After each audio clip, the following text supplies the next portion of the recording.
Question दिया जिसमें हमने ग्राउंड और उसके बीच में ट्रिपल सर्कल 3 बार इसमें डिस्टेंस निकालने में travel by body before it comes to rest.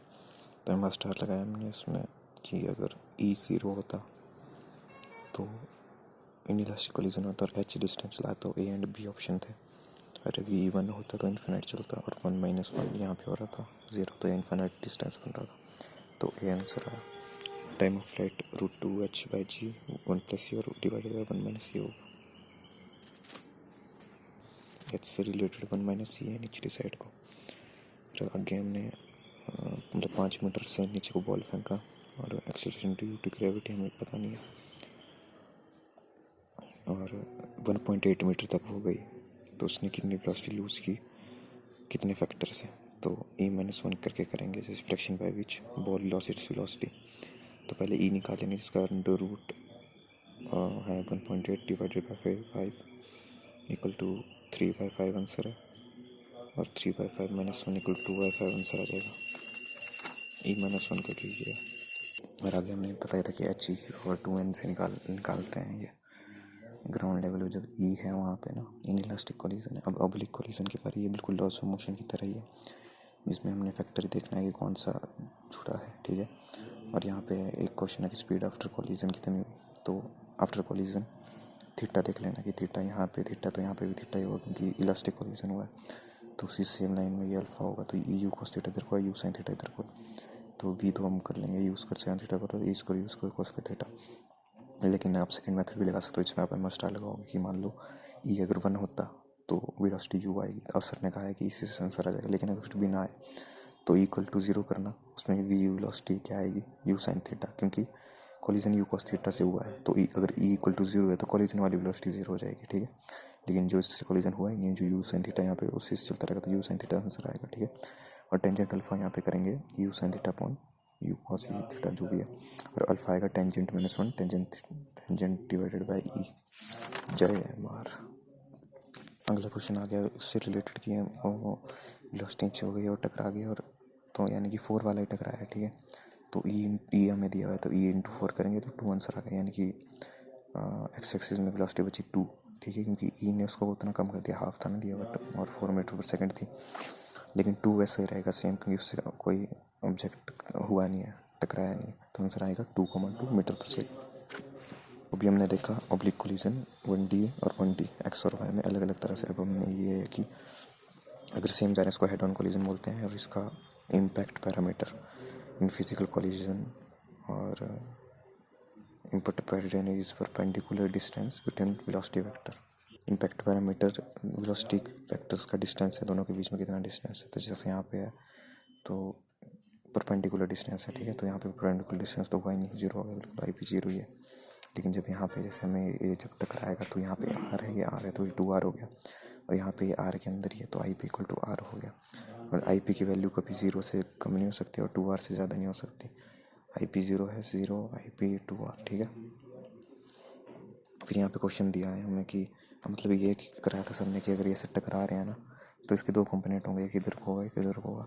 तो जो ये वाला कंपोनेंट होगा ना सिर्फ वही चेंज हो रहा है, जो ये वाला है ना इस वाली लाइन पे परपेंडिकुलर टू द लाइन, ये लाइन ऑफ कोलिजन होगी, ये वाली लाइन ऑफ कोलिजन, तो इसी पे वो चेंज होगा। लेकिन जो perpendicular to the line of collision है ये है ना, तो उसका परपेंडिकुलर लाइन ऑफ कोलिजन ये वाला जो उसका वाला कंपोनेंट है उसमें कोई चेंज नहीं होगा, ठीक है।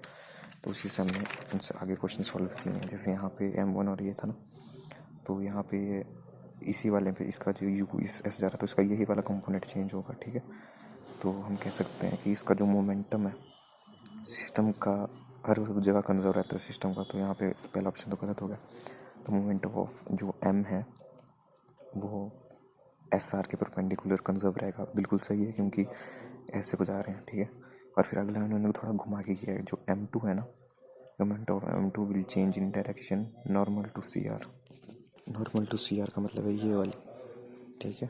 तो उसका momentum of M2 will change in direction normal to CR। तो यहाँ पे चेंज होगा, मतलब ये वाला चेंज होगा ना, PQ चेंज होगा। हाँ तो इसमें इसने टिक किया वैसा कि ऐसे जाएगा तो चेंज होगा, वैसे मेरे हिसाब से नहीं होना चाहिए पर चलो सर ने कहा तो होगा ही। 2 आइडेंटिकल हाइड्रोजन एटम दिए इलास्टिकली कोलाइड हुआ है तो फाइनल वेलोसिटी इनकी क्या होगी। तो हमें यही देखना कि ये 50 और 37 डिग्रीज का एंगल दिया हुआ है, ठीक है। तो यानी कि v sin 37 इधर को आएगा और v cos 37 इधर को आएगा, यानी कि 50 cos 37 हो गया यहाँ पे 40 मीटर पर सेकेंड, यानी कि सिर्फ 40 मीटर पर सेकेंड पे उसका चेंज आएगा। अब सेम मास और इलास्टिक कोलिजन और वेलोसिटी इंटरचेंज हो जाती है, पर कौन सी वाली होगी, ठीक है। आपको पता है कि इलास्टिक कोलिजन है, सेम मास है, तो हर एक रेस्ट पे तो या जो भी है चल भी रहा है तो इंटरचेंज हो जाएगा। तो यहाँ पे कौन सा चेंज होगा, 40 वाला, ठीक है। तो उसका जो 40 है वो 0 हो जाएगा, क्योंकि दूसरा एच बी 0 पे था और एच बी को 40 मिल जाएगी, तो ये 40 हो गया। और ये 50 sin 37 30 मीटर सेकेंड, ये इससे उधर को जा रहा होगा, ठीक है। अभी ये क्वेश्चन है यहाँ पे कि एक ओब्लिक इलास्टिक कोलिजन हुआ है दो आइडेंटिकल मासेस के बीच में, एक रेस्ट पे है, तो हमें प्रूफ करना है 90 डिग्री एंगल। तो हमें सब कुछ ये भी कर सकते हैं कि पहले एक्स एक्सिस की निकाल लो कि पहले वो m1u से आ रहा था और दूसरा 0 पे था, फिर ये m1u1 cos थीटा u1 से गया और एक m2v2 cos थीटा 2 से गया, सिर्फ एक्स एक्सिस में, ठीक है, क्योंकि ये दोनों सेम ही होंगे, इस तरफ होगा cos थीटा। और अगर हम वी वाई कॉन्स्टेंट करते हैं तो पहले तो 0 0 ही होगा दोनों में, क्योंकि उधर को चल ही नहीं रही है, और ये बराबर होगा m1u1 sin theta m2u2 sin theta 2 के बराबर।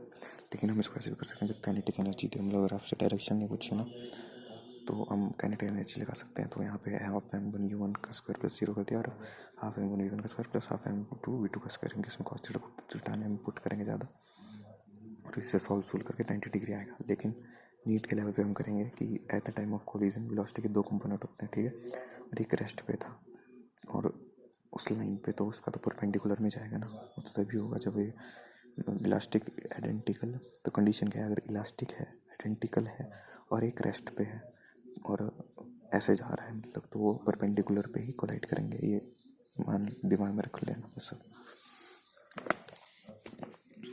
टू स्फीयर्स हैं m1 और m2 मास के, कोलाइड किए हैं। ए रेस्ट पे था और बी ने उसको टक्कर मारी है बी से, जो वो टक्कर मारी तो जो m2 है बी वाला है वो परपेंडिकुलर डिस्टेंस पे v/2 से चला गया। तो हमें ए बताना है वो कहाँ गया। तो ऐसे हुआ ना, जैसे टकराया तो एक ऐसा एंगल बना होगा, यानी कि पहले हम जैसे इधर इक्वेशन बनाए थे ना एक्स एक्सिस में, वैसी बनानी है कि m2v cos थीटा होगा जब वो आ रहा था, ठीक है, m2v cos theta plus 0 equal to m1v0 cos theta, क्योंकि हमने इसको v0 मान लिया तो v0 cos थीटा हमने उसका एक कंपोनेंट ले लिया प्लस 0, क्योंकि ये प्लस 0 तब किया हमने क्योंकि m1 0 पे था और m2 तो फिर चला गया ना, वो फिर वो 0 हो गया उस तरफ को, तो m2v cos theta equal to m1v0 cos theta.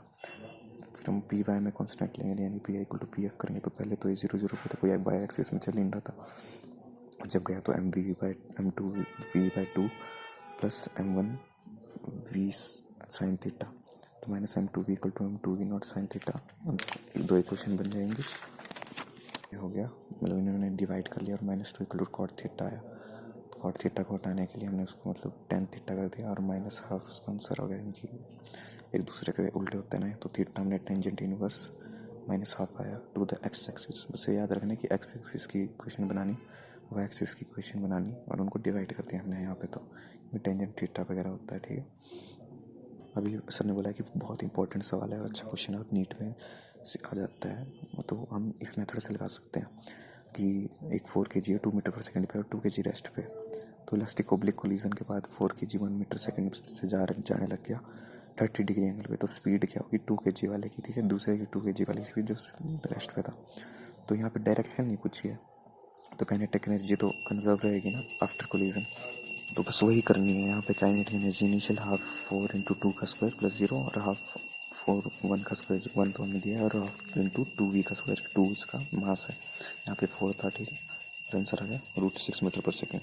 अब अगला क्वेश्चन भी सिमिलर है, ऐसा ही हुआ है, लेकिन अब इसमें हमें बताना है कि 2m कहाँ गया, और इसमें एक है कि यहाँ पे स्टिच हो गया दूसरे से, यानी कि इन इलास्टिक कोलिजन है, तो एक काइनेटिक एनर्जी का फॉर्मूला आप यहाँ पे नहीं लगा सकते कि आई इक्वल टू के एफ, तो के kinetic energy is not conserved in perfect in elastic, तो पी एक्स कॉन्स्टेंट हो गया, तो वी एक्स हम कर देंगे v/2, क्योंकि वी से आ रहा था ना, तो v/2 पर हो गया और v/2 ही वाई में गया, तो उनका जब हम मैग्नीट्यूड निकालेंगे तो v/√2 आएगा।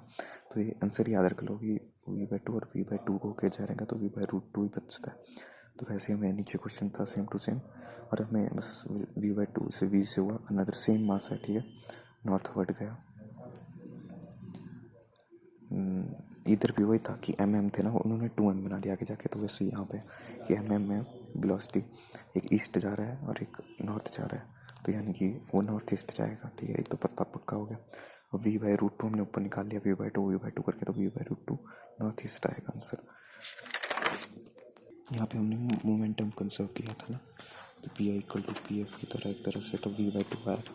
तो फिर से वही क्वेश्चन है, और यहाँ पे फिर से वो टू एम बन गया। एक 6 से जा रहा था, एक 8 से जा रहा था, तो 2m की क्या होगी। तो हमें फिर से मोमेंटम को ऑब्जर्व करना है पहले एक्स एक्सिस में। तो पहले हुआ पी आई था 6m, क्योंकि 6 मीटर पर सेकंड से जा रहा था, और एम मास है, इक्वल टू एम वी अगला 2m है ना, और वी वाई का वी एक्स में, मतलब वी एक्स का वाला लेंगे हम पहले एक्स एक्सिस में। मोमेंटम कंजर्व करेंगे तो वी एक्स 3 आ गया। और वाई एक्सिस में करेंगे पहले 8m होगा, क्योंकि वाई एक्सिस में 8 मीटर पर सेकंड से m जा रहा था, और 2m वी वाई होगा, तो वी वाई इक्वल टू 4 आ गया। तो बस इसकी मैग्नीट्यूड निकालेंगे तो 5 मीटर पर सेकंड आंसर आ जाएगा। अब यह है कि मैक्सिमम हाइट बतानी है जब थर्ड कोलिजन हुआ। अगर उसका कोफिशिएंट ऑफ रेस्टिट्यूशन ई है, तो हर बार याद रखना कि यू कॉस थीटा तो सेम ही रहेगा। ठीक है, तो एच मैक्सिमम कितना जाएगा, तो पहले तो ई यू साइन थीटा रहेगा। यू टकराया ना, तो यू साइन थीटा ऊपर जाता है, लेकिन यहाँ पे ई है तो ई यू साइन थीटा हो जाएगा। फिर अगले वाले में E square you sine theta हो जाएगा। फिर अगले वाले में ई3 यू साइन थीटा हो जाएगा। तो एच मैक्स क्या होता है, u y square equal divided by 2g। तो e square 3 u sine theta आएगा ना, तो यू वाई स्क्वायर का मतलब e6 u square sine square theta divided by 2g ये होगा। और अगर रेंज पूछे, जो कि अच्छा सवाल होगा, अगर पूछ लिया 2x 2 है तो 2u cos थीटा और ब्रैकेट में eu sine theta divided by g, और 1 equal to e R nought हो जाएगा रेंज का। सो वो नहीं था कि जितनी बार कोलाइड करेगा ई उतना ही बढ़ता जाता है। जैसे यहाँ पे ई स्क्वायर है, फिर ई एन आ जाएगा, मतलब जितनी बार कोलिजन हुआ है ना, उसकी वेलोसिटी उतनी वैसे हो जाती है। तो वैसे ही कर लेना है यहाँ पे, ई एक बार तो 3 बार हुआ, तो e3 यू साइन थीटा कर लेना इसको। ठीक है, वहाँ पे हमने √2gh लिखा था, लेकिन यहाँ पे √2gh नहीं होगा, यू साइन थीटा ले लिया हमने उसकी जगह, बस वो वैसे देख लो उसको। वे एम वी नॉट से जा रहा था, और इनके बीच में मैक्सिमम कंप्रेशन कब होगा, तो ये स्मूथ मान लिया हमने, और P I equal to P F कर लिया। तो ये सारा आंसर सॉल्व करके आएगा। लेकिन अगर हम जोरदार मास्टर लगाएं, तो हमें ये पता लगा कि ए है वो 0 पे आ जाएगा। ठीक है, क्योंकि इलास्टिक है और परफेक्ट इलास्टिक है, लेकिन क्वेश्चन में लिखा है, तो ये ए 0 हो गया। तो बी वी नॉट से जा रहा होगा, 2m रेस्ट पे रहेगा। जब ये मान लेंगे तो kinetic energy loss equal to spring potential करेंगे हम इक्वल उसके। ठीक है, और स्प्रिंग पोटेंशियल कितना होगा, जब ये बेंड ओवर होगा इसकी मूवमेंट का अपोजिट। ठीक है, तो हाफ के एक्स स्क्वायर आ गया, तो एक्स इक्वल टू, और यहाँ पे के ई लॉस है half m 2m divided by 3m, और वी नॉट का स्क्वायर, और इक्वल टू हाफ के एक्स स्क्वायर, एक्स से निकाल लेंगे √2m बाई 3 के वी नॉट का स्क्वायर आंसर आ जाएगा इसमें। थोड़ा बड़ा क्वेश्चन है और ये नीट लेवल का है ही नहीं। ठीक है, करने की ज़रूरत भी नहीं है ये वाला। मैं भी सोच रहा था कैसे करूँगा इतना बड़ा, पर इसको इतनी करने की ज़रूरत नहीं है, बस ये याद रख लेना जो अभी तक किया हमने। ठीक है।